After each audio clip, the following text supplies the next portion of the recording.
Avez-vous remarqué la loi du retour de toutes les choses autour de vous? L'électron à l'intérieur d'un atome tourne autour du noyau dans une orbite. Les atomes, comme ils vibrent à l'intérieur des molécules, retournent à leur point de départ originel. La Terre retourne à son emplacement exact autour du Soleil tous les 365 jours. Et ce système solaire retourne, dans son mouvement, au sein de la galaxie. Toute chose suit la loi du retour. Pourquoi devrions-nous être une exception? Ainsi, nous revenons à ce monde à un moment et une heure donnée, vie après vie. C'est la loi du retour.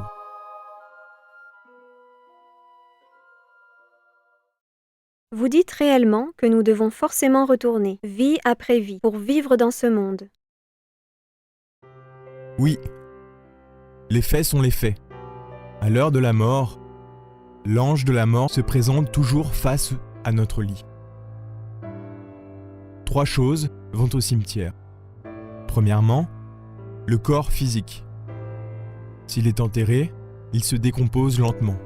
S'il est brûlé, alors évidemment, il se décompose aussitôt. Deuxièmement, le corps vital.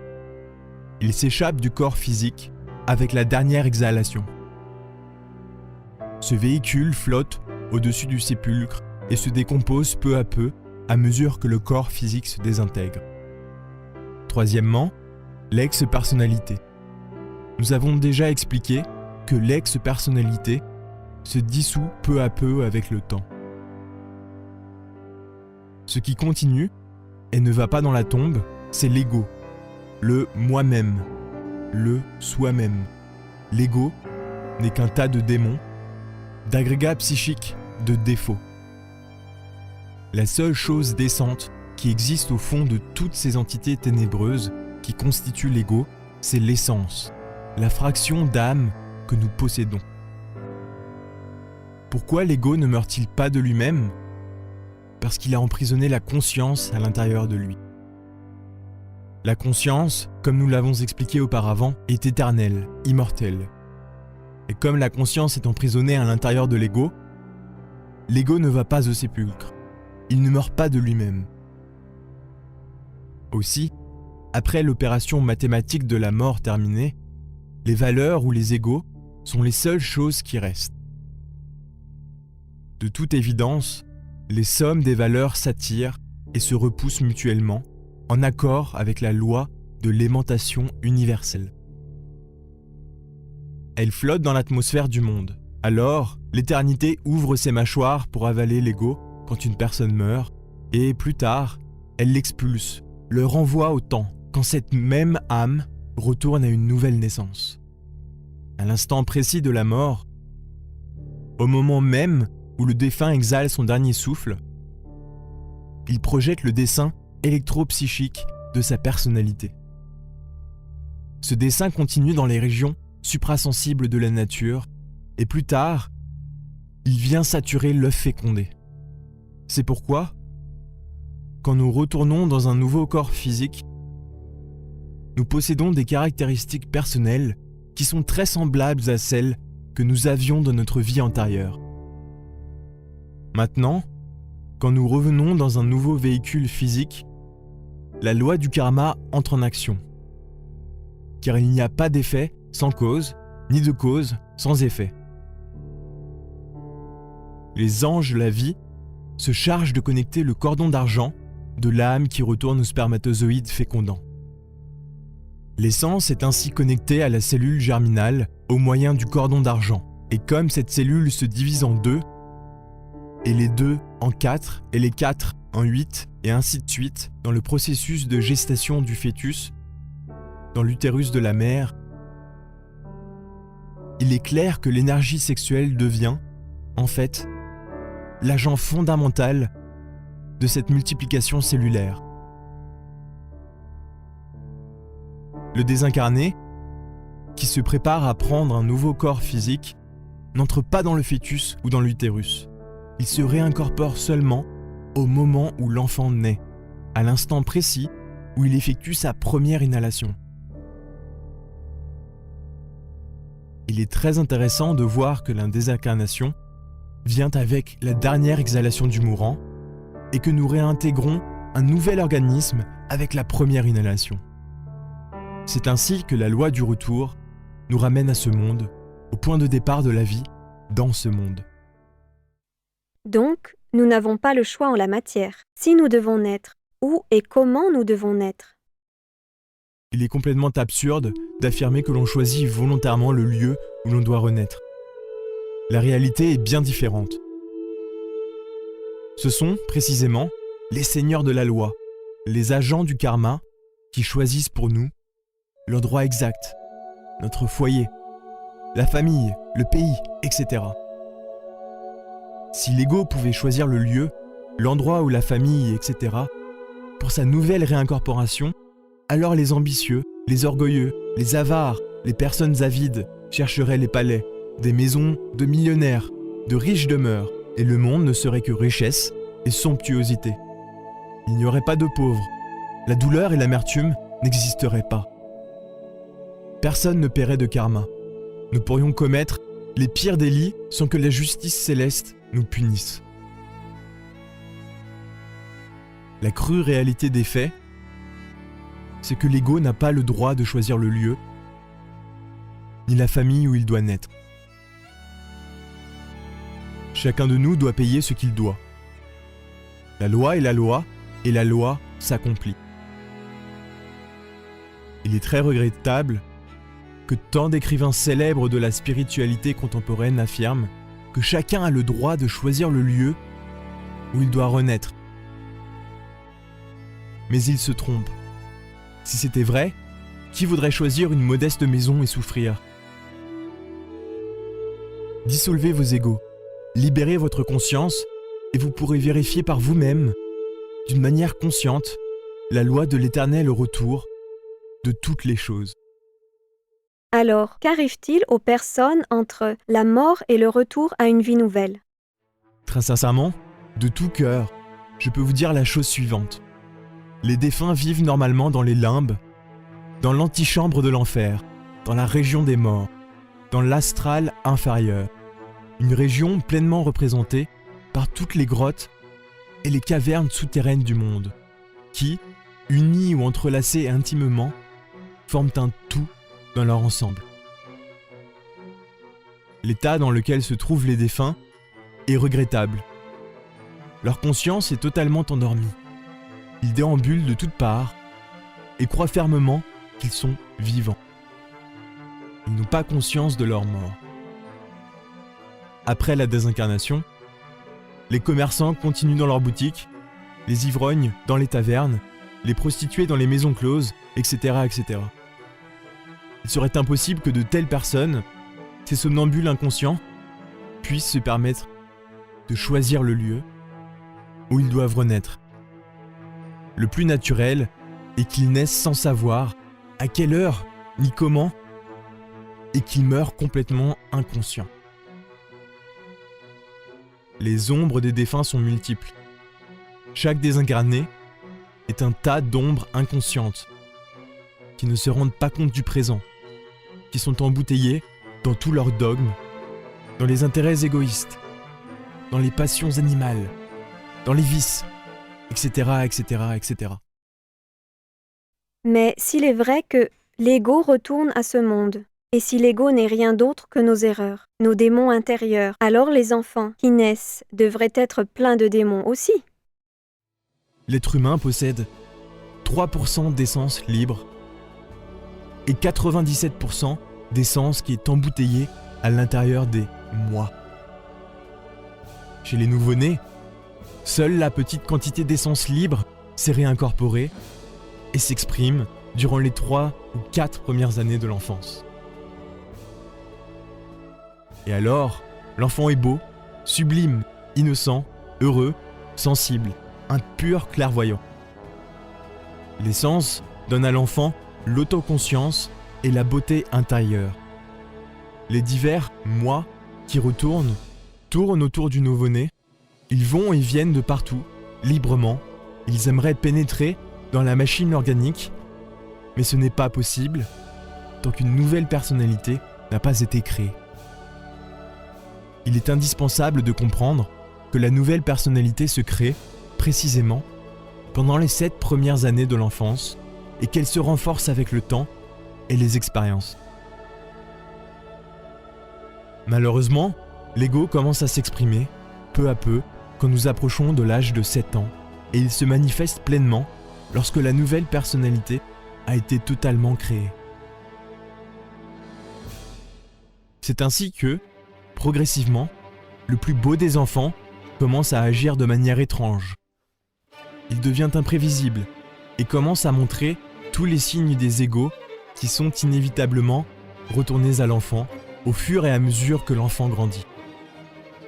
Maintenant, imaginez comme nous serions tous heureux si nous n'avions pas l'ego, si seule l'essence s'exprimait en nous. Indiscutablement, la douleur n'existerait pas. La terre serait un paradis, un Éden, quelque chose d'ineffable, de sublime.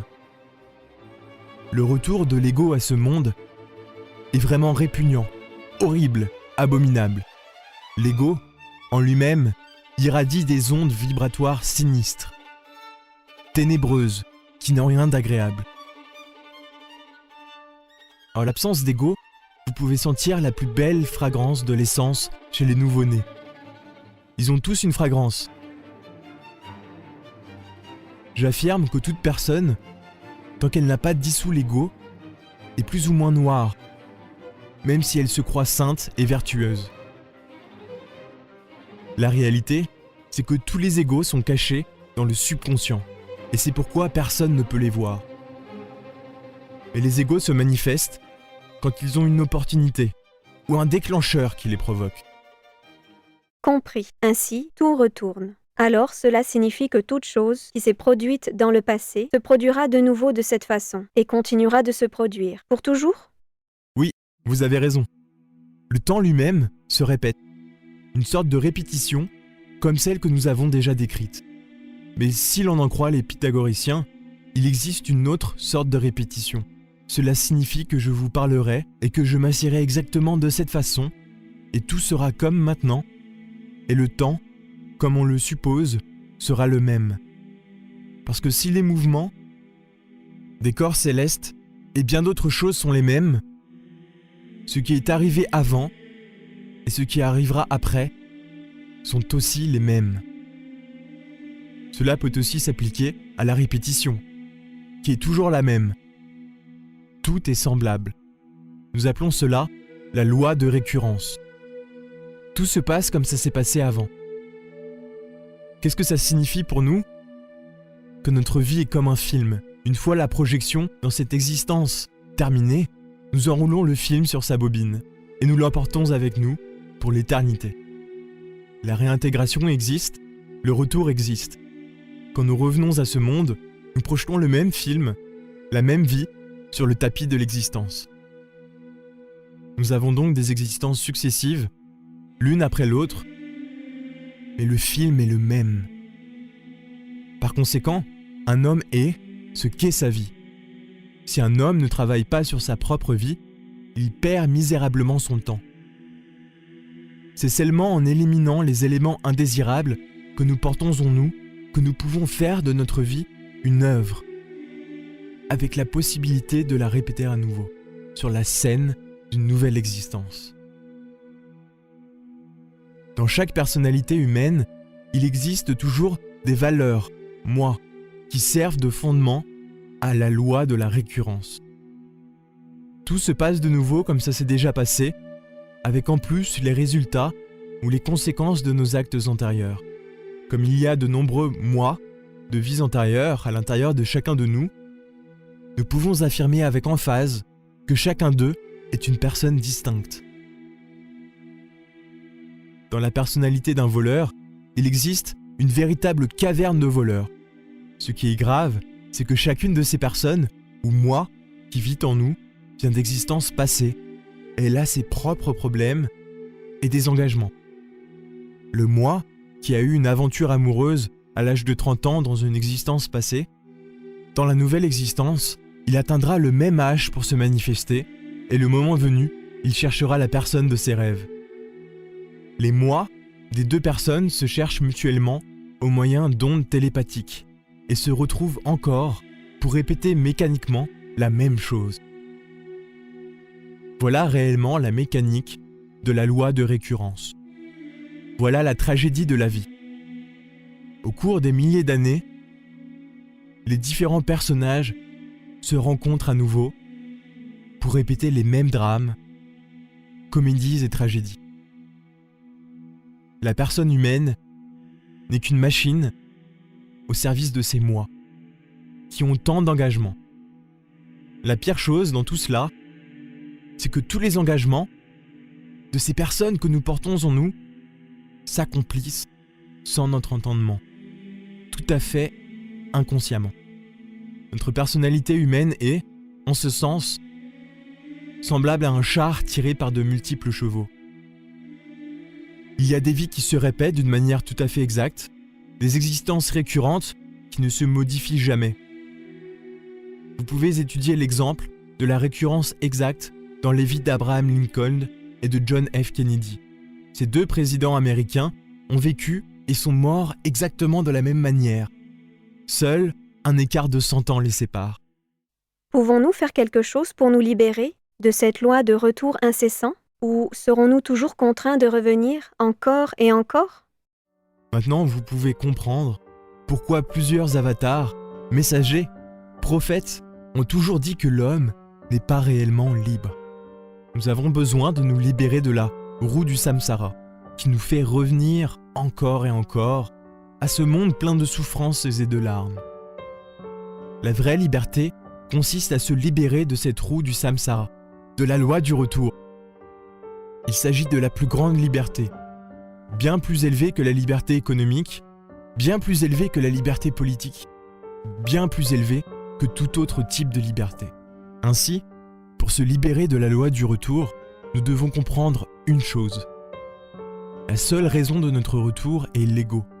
La multitude d'égos, à l'intérieur de nous, nous fait revenir et nous maintient dans le tourbillon de la roue du samsara.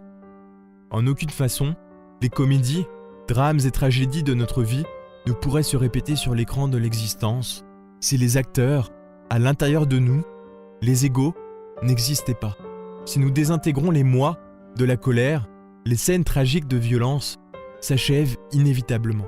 Si nous réduisons en poussière cosmique les agents secrets de la cupidité, les problèmes qu'ils génèrent prendront totalement fin. Si nous tuons les moi de l'orgueil, de la vanité, de l'autosuffisance et de l'auto-importance, les scènes ridicules de ces défauts se termineront faute d'acteurs. Si nous éliminons de notre psyché les facteurs de la paresse, de l'inertie, de l'oisiveté, les horripilantes scènes caractéristiques de ces défauts ne pourront plus se répéter, faute d'acteurs. Les festins grandioses, les beuveries, etc. s'achèveront, faute d'acteurs, si nous réduisons en poussière les répugnants moi de la gourmandise et de la gloutonnerie. C'est seulement de cette manière que nous pouvons vraiment nous libérer. Il n'y a pas d'autre moyen. Donc, chacun doit suivre la loi du retour? Existe-t-il des exceptions? Oui, il y en a. Quand une personne a totalement éliminé les agrégats psychiques, les égos à l'intérieur d'elle-même, l'âme devient réellement libre. Et elle est libérée de la roue du samsara. Cette âme va alors à Brahma, le point de départ originel, comme l'explique le Seigneur Krishna dans le livre sacré de la Gita. Si cette âme le désire, plus tard, elle peut revenir, par sa propre volonté, au samsara pour accomplir une tâche. Mais ce n'est pas une obligation. Ce processus s'appellera réincarnation. Nous devons dire que l'être, le Seigneur incarné dans une créature parfaite, peut revenir, peut se réincarner. Il vaut la peine de méditer sur le verset suivant du Seigneur Krishna. Ô Bharata, chaque fois que décline la religion et que prévaut l'irreligion, je m'incarne à nouveau, je me réincarne pour protéger les bons détruire les mauvais et établir la religion. Je me réincarne à différentes époques. Par conséquent, le mot réincarnation est très sacré. Il ne doit pas être employé à la légère. Personne ne pourra se réincarner sans avoir préalablement éliminé l'ego, sans avoir une véritable individualité sacrée. Réincarnation est un mot très vénérable. Il signifie, en fait, la réincorporation du divin dans l'homme. La réincarnation est la répétition de cet événement cosmique. Une nouvelle manifestation du divin. Ainsi, nous pouvons logiquement déduire deux conclusions de tous ces versets du Seigneur Krishna. 1. Ceux qui ont dissous l'ego connaissent Brahma et vont à Brahma, et s'ils le souhaitent, ils peuvent revenir, se réincorporer, se réincarner, afin de travailler dans le grand œuvre du Père. 2. Ceux qui n'ont pas dissous l'ego, le moi, le moi-même, s'en vont, après la mort, sur le sentier de la brume. Ils renaissent, ils retournent, ils se réincorporent dans cette douloureuse vallée du samsara. La doctrine du grand avatar Krishna enseigne seuls les dieux, les demi-dieux, les rois divins, les titans et les dévas se réincarnent. Le retour est très différent. Le retour des kalpas, des yugas, des mahamanvantaras, des mahapralayas, etc. est incontestable. Il serait absurde de confondre la réincarnation avec le retour.